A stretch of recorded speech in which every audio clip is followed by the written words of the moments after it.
The debate is on. Former President Trump agreeing to the ABC News debate with Vice President Harris and proposing two more.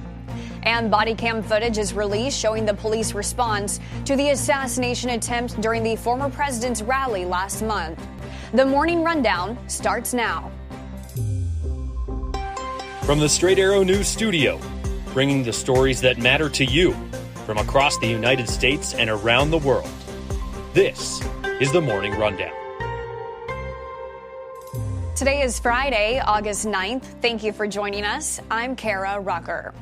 Former President Donald Trump has recommitted to a debate with Vice President Kamala Harris after initially requesting a change of time and place, given the change at the top of the Democratic ticket. Trump making the announcement during a news conference held at his Palm Beach estate on Thursday. ABC News has confirmed that Trump and Harris have agreed to debate on September 10th. This is setting up what is likely to be a high-stakes showdown in an already contentious election season. Trump has previously suggested holding 3 debates with 3 different television networks next month.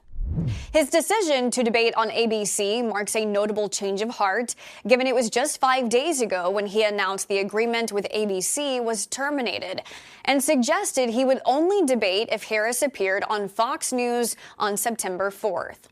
Trump is still requesting Harris accept 2 additional debate proposals. One would be held on Fox and the other on NBC.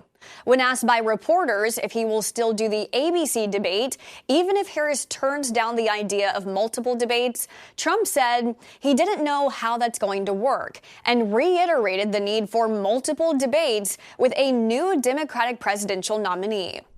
As we saw in June, presidential debates have high stakes. Biden's performance setting in motion calls for his withdrawal and an eventual end to his re-election campaign. The ABC debate was originally slated to be the second and final debate between Biden and Trump, but now it's Harris at the podium. Harris releasing a statement saying she's glad Trump committed to meeting her on stage just 1 month away. And a quick look at the campaign trail. Today, you can expect Harris in Arizona for a campaign rally, and Trump will be in Montana for a rally and fundraiser event. It's been nearly a month since the assassination attempt on former President Trump in Butler, Pennsylvania. Since then, questions swirling with multiple investigations and hearings on Capitol Hill, and a change in leadership at the head of the Secret Service. Now we're getting new information directly through the lens of Butler police. Bodycam footage showing officers responding to reports of a threat on top of the unsecured building where the shooter propped himself up to take aim. While you can see the moments leading up to the shooting, officers frantically trying to get up on the building 12 feet high, it's the audio in the immediate aftermath of the shooting that is providing further confirmation of a major security lapse, frustration, and confusion in the officers' voices. I told them they need to post the guys over here. I told them that the Secret Service. I told them that Tuesday. I told them to post guys over here. I have no contact with the inside. What? I thought you guys were. No, we're inside. I told them to post guys over here. I wasn't even concerned about it because I thought someone was on the roof. I thought that's how how can you lose a guy walking back here? They were inside. Why were we not in the building? Because you need to go somewhere over on the west side. Why weren't we? Because I thought we were going to post guys over here. I talked to the Secret Service guys. They're like, yeah, no problem. We're going to post guys over here. I'd say this is a up. Sorry, not you. The shooting leading to one rally-goer dead and Trump shot in the ear in a near-fatal hit. The public search for accountability has led to agencies across local, state, and federal levels to finger-point and shift the blame.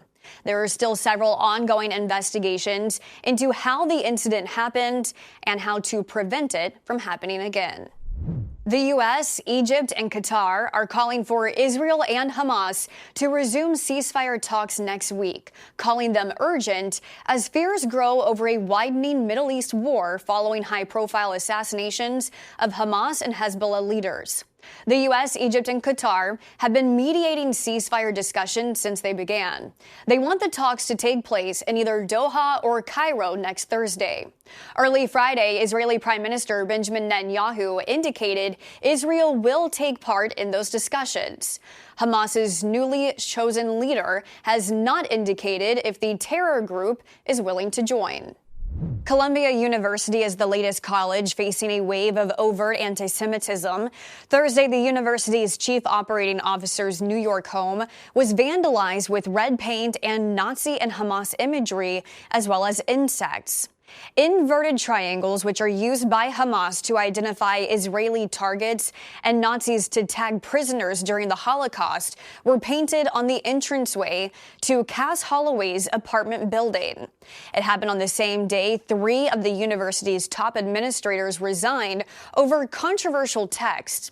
Columbia confirming the resignations of the school's Dean of Undergraduate Student Life, Associate Dean for Student and Family Support, and Vice Dean and Chief Administrative Officer after it came to light they exchanged anti-Semitic messages during an on-campus event about Jewish life at the school. Media conglomerate Paramount is laying off 15% of its U.S. workforce. The layoffs, which will impact around 2,000 staffers, are part of Paramount's bid to cut $500 million in annual costs ahead of its merger with Skydance Media. Paramount says it also plans to write down $6 billion worth of its cable television networks. Finally this morning, the U.S. adding to its Olympic medal count on Thursday.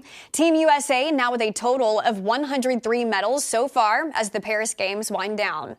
The men's basketball team will be hoping to bring home gold this weekend against host France in the final. Steph Curry, Kevin Durant, and LeBron James leading the team to a come-from-behind victory over Serbia on Thursday after being down 17 points, winning 95-91. On the track, it was not the result American sprinter Noah Lyles was hoping for in the men's 200-meter final. Lyles, who won his first Olympic gold on Sunday in the 100 meters, finished third this time, behind Letsile Tebogo of Botswana and USA teammate Kenny Bednarik. Lyles was taken away in a wheelchair after crossing the finish line and later revealed he had been diagnosed with COVID 2 days earlier. The USA Track and Field organization saying it followed all Olympic protocols to allow Lyles to compete. The track star, meanwhile, says he is proud of himself to have been able to still win a bronze medal.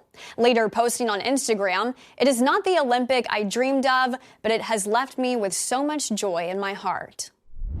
These are your top stories for this Friday. We'll see you back here on Monday. Until then, I'm Kara Rucker. Have a great weekend.